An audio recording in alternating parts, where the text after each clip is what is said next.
এই জায়গা থেকে 3 দিন ধরে তাদের শো হাঁটতে পারে না। কি অবস্থা 3 দিন ধরে ওই পাশে যায়, ব্লাড ভাঙে বেশি হাইটে গেলে। তারপরে কত আপনার কতদিন যাবত এখানে ভর্তিছেন? 3 দিন। আপনার বাসা দুপুরিয়া। ট্রিটমেন্ট কিরকম দিতেছে?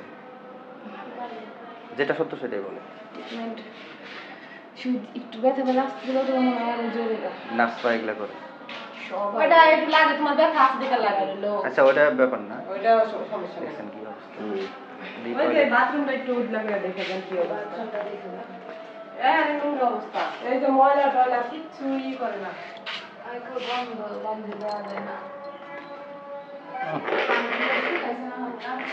মানে ঘিরা পর্যন্ত বানিয়েছিল।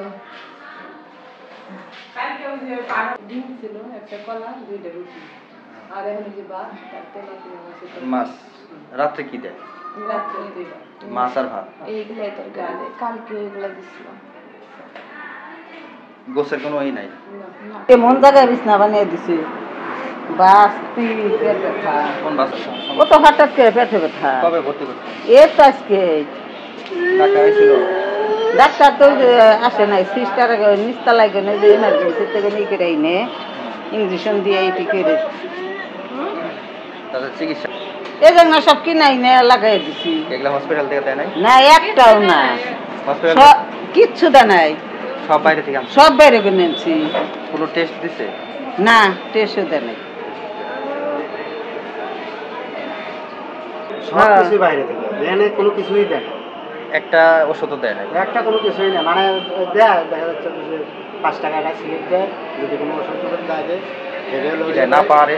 হ্যাঁ হ্যাঁ ওইগুলা ওই দেয়, তাও হাসপাতালে নাই এখন বর্তমানে হেডেও নাই, ওষুধ সংকট কিছুই নেই। ধন্যবাদ। আমি ডাক্তার মোহাম্মদ হাফিজুর রহমান। আমি গত 6 তারিখে অত্র উপজেলা স্বাস্থ্য কমপ্লেক্সের পিএসএফ পরিষদে যোগদান করেছি। তো যোগদান করার পরে হাসপাতালে স্বাভাবিকভাবে কিছু ত্রুটি আমার নজরে এসেছে, বা আপনাদের অভিযোগের মাধ্যমে আমার নজরে এসেছে। ইনশাল্লাহ আমরা এই বিষয়ে জোরালো পদক্ষেপ নেব। নাগরপুরবাসীকে সুন্দর স্বাস্থ্যসেবা দেওয়ার ক্ষেত্রে আমরা বদ্ধপরিকর।